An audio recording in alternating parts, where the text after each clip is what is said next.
Hi, this is Dave, and before we get to the show, I wanted to ask you a favor. One of our goals this year is to grow the show so that What Does Star Wars Mean to You reaches more listeners. And that's where we're asking you for help. And it's really easy. Wherever you listen to us, please hit that subscribe button.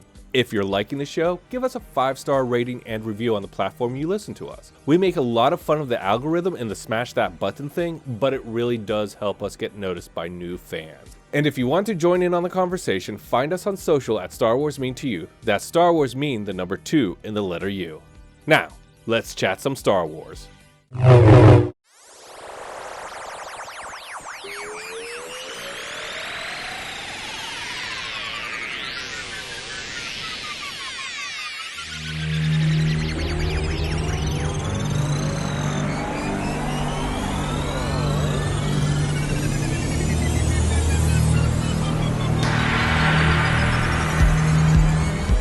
Why, hello there. This is Dave, and you're listening to What Does Star Wars Mean to You? Episode 0 Special Teaser Preview. This is the show where we talk to all kinds of fans of Star Wars, from industry insiders to indie artists, from mega collectors to obsessive mythologists, to find out how Star Wars impacted their life and why they still love it after all these years.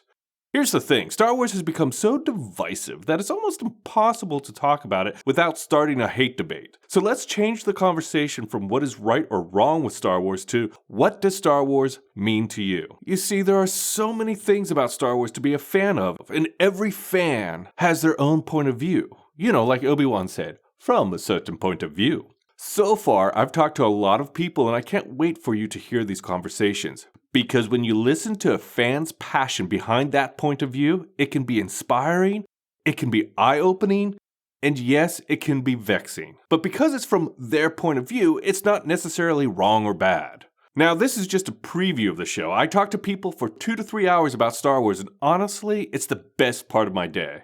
My goal here is to have an exciting conversation, bring different points of views to light, and just celebrate being a fan of Star Wars. So hit the subscribe button. Jump in on the conversation on Twitter or Instagram at Star Wars Mean to You. That's at Star Wars Mean, the number 2 and the letter U. All that will be in the podcast show notes. Now let's get started. This first clip is from Javier Grillo-Marxuach. He's an Emmy-winning writer-producer, a showrunner, a prolific writer of content, essays, comic books, and television, and a podcaster. He has worked on such genre content as Lost, The Dark Crystal, Age of Resistance, and The Witcher, just to name a few. We talked about what makes a good Star Wars villain, what kind of genres can happen inside the Star Wars universe, imagine like a Star Wars rom-com or a Star Wars musical, and in this clip, what it was like growing up in Puerto Rico and trying to collect all the Star Wars figures, even the Jawas. Did you collect the toys when you were a kid, and what were some of the toys you were obsessed with? What you have to understand is, so Puerto Rico is an island, a very small island. It's 30 miles by 100 miles, so it's tiny. It's a speck, and everything has to be shipped to Puerto Rico. And because of the Puerto Rico being a colony of the United States and having some very draconian rules about who can actually ship stuff to Puerto Rico. Anything coming to Puerto Rico has to be offloaded in Florida, put on an American ship, and then goes to Puerto Rico.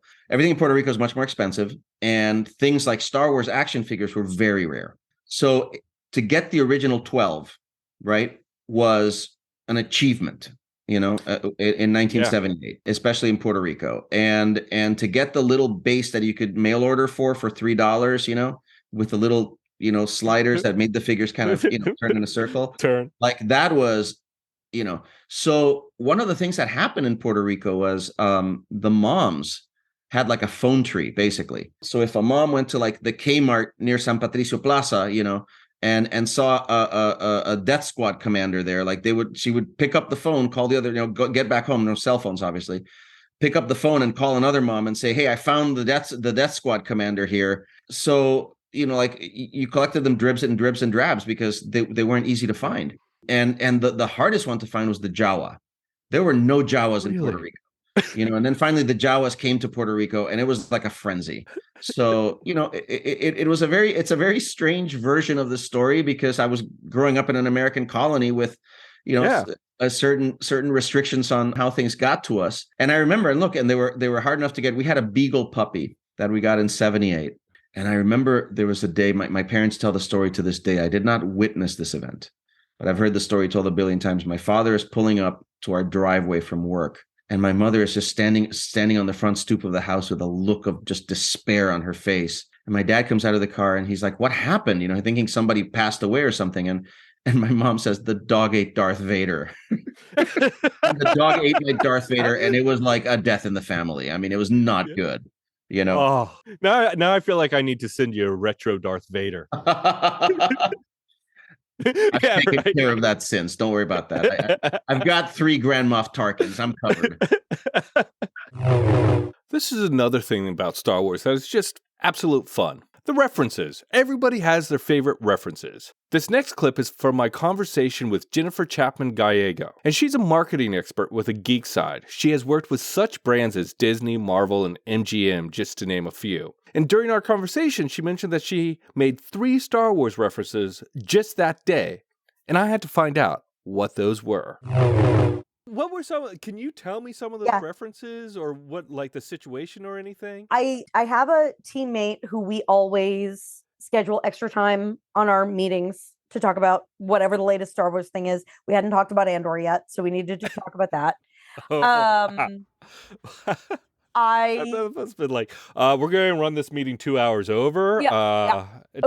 We book an extra 15 minutes to always talk about Star Wars. We usually end up talking about it at the front and then talk too long and have to rush everything else. I was talking about my dog, Sabine, today. And because some people think it's like, oh, it's a French name. It's a whatever. She's named after Sabine Wren, who is also one of my favorite Star Wars characters who we get to see in the new Ahsoka series. And I am so excited about that. I love all things Mandalore anyway, but Sabine Wren's arc in Rebels is spectacular. Her learning to use the Darksaber, that with Kanan and Ezra, that whole bit is so good.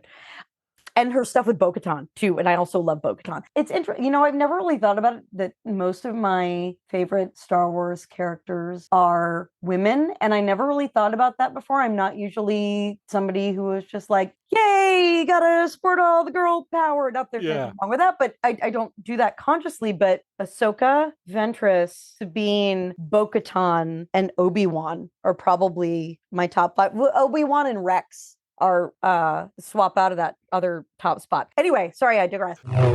Characters are such a massive part of the Star Wars universe. The heroes, the villains, the bounty hunters, the aliens, there's so many to choose from.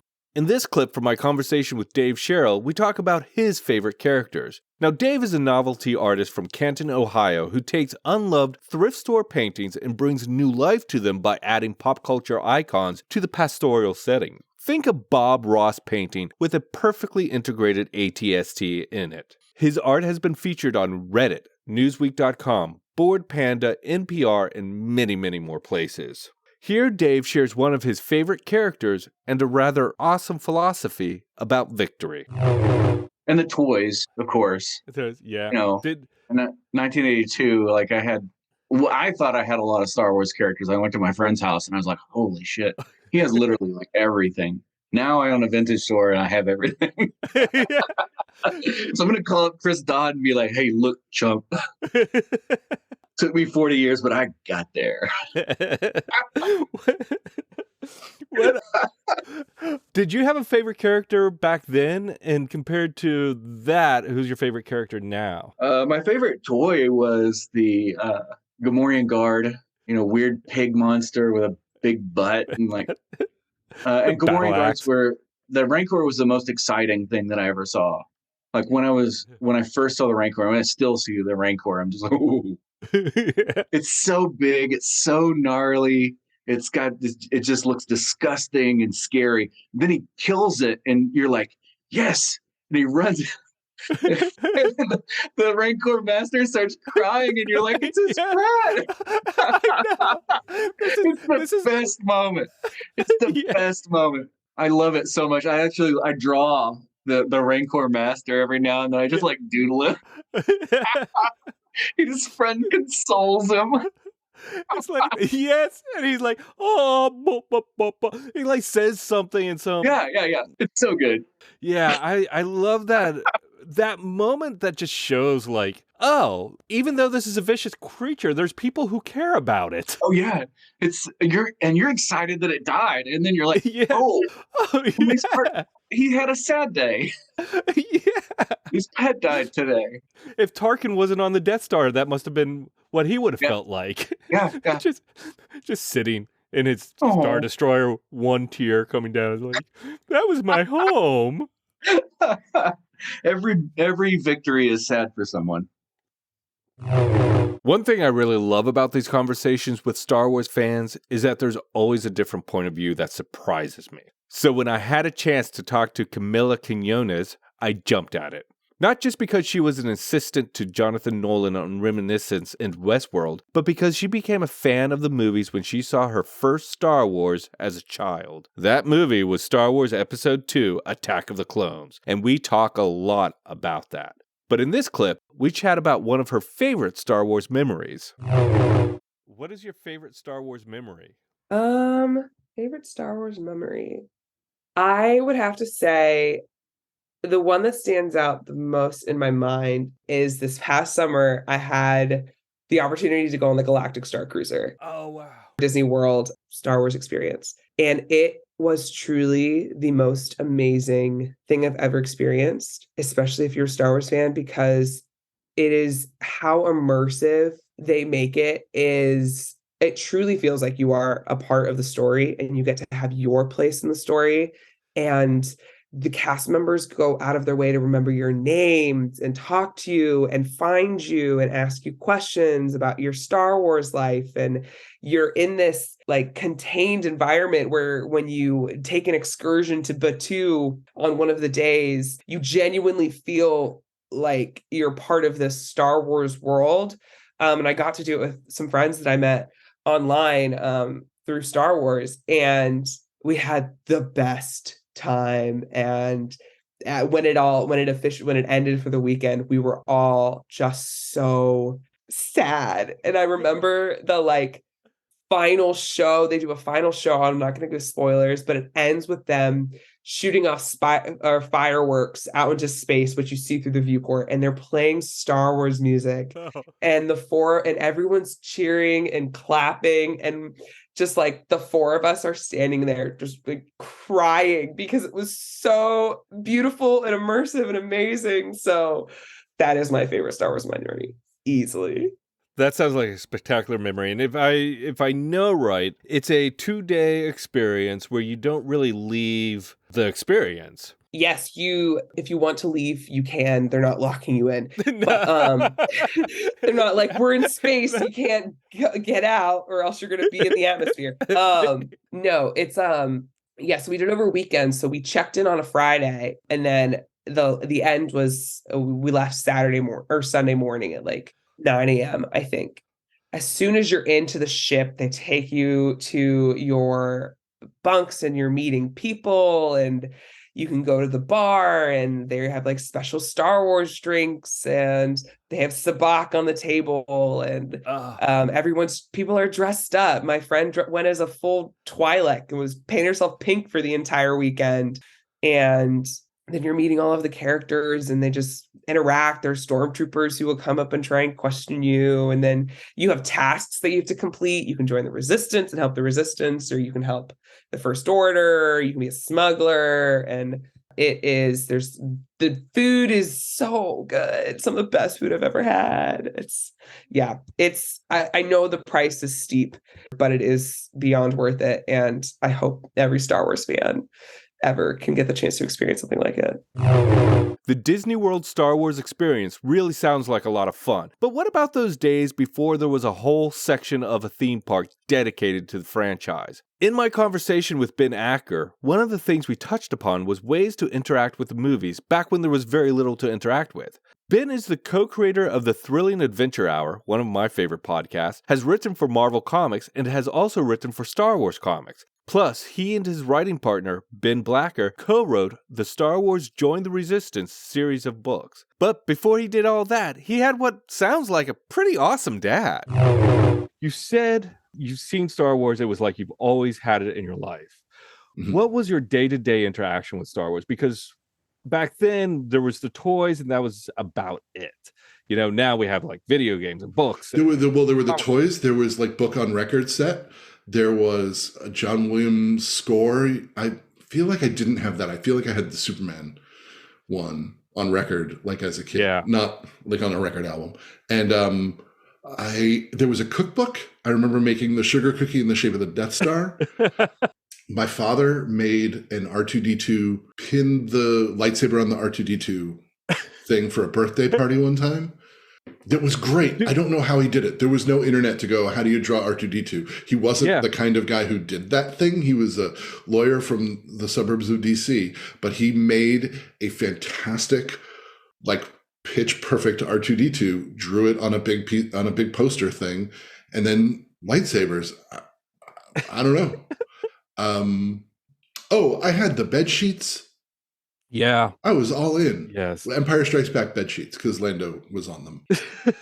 Oh, that's a good quote, a good Star Wars quote when they walk in to Cloud City and Darth Vader's like, "Hey guys, you want some lunch?" I like that line. You guys want to get some lunch? Could you pass the salt? Oh no, that was a thing we did in college was my housemates would do the force hand at whatever they wanted to be passed. like if there was a bottle of soda on the other end of the table, they just point at the soda with 3 fingers out and start shaking their hand, and then someone would grab the soda and start shaking it and then whoosh it into their hand. It was a good bit. Purely physical. I hope you podcasters have great imagination. Podcasties, sorry.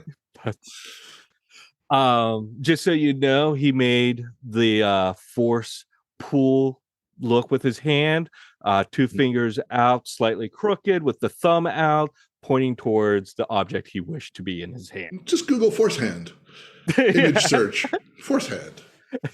See what you come up with. Let us know. Phone lines are open.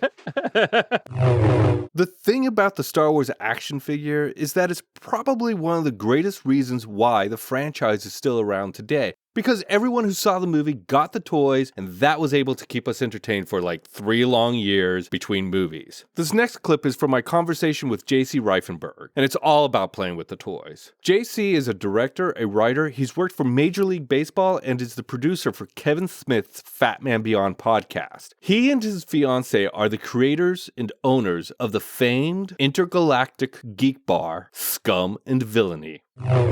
In 3rd grade, I kind of made like my first friend, like my first like real friend, whose name was Trevor. And I went over to his house a few times. And then one of the times we were looking for something to do, and we opened up this old toy box. And in the toy box was the Millennium Falcon, which I never had because I was too poor growing up. And an X-Wing and the Han Solo figures I never had because, you know, I had Luke Skywalker figures and like multiple stormtroopers and all of these great vintage toys. And at that exact moment, I was like, oh my God, this is all the stuff I wanted as a kid and I never had. And so we like, you know, because we were 9 years old, we were adults, like we were not supposed to be playing with toys anymore. And so we kind of like danced around this idea of taking out the Star Wars toys and playing with them. And when we finally did it, we did it for, quote, old time's sake. It's only for old time's sake.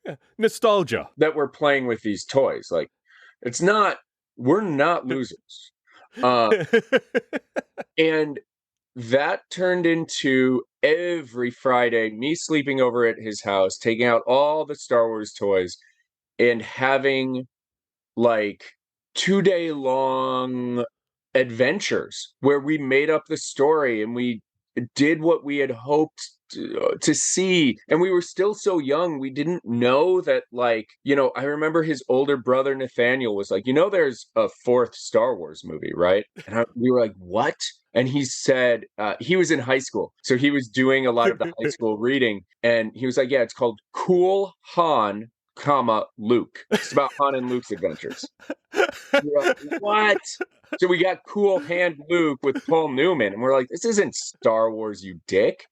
Except Paul Newman does eat eggs like Grogu in season 2 of Mandalorian. Very good. Yes. So that's it. That's my preview of my conversation with fans of Star Wars. You can hear the full conversations released weekly every Thursday, wherever you get your podcast. And let me know what Star Wars means to you on Twitter and Instagram at Star Wars Mean to You. That's at Star Wars, the number 2 in the letter U. And remember, the Force will be with you always. Hi, this is Dave. And before we get to the show, I wanted to ask you a favor. One of our goals this year is to grow the show so that What Does Star Wars Mean to You reaches more listeners. And that's where we're asking you for help. And it's really easy. Wherever you listen to us, please hit that subscribe button. If you're liking the show, give us a 5-star rating and review on the platform you listen to us. We make a lot of fun of the algorithm and the smash that button thing, but it really does help us get noticed by new fans. And if you want to join in on the conversation, find us on social at Star Wars Mean to You. That's Star Wars Mean, the number 2 in the letter U. Now, let's chat some Star Wars.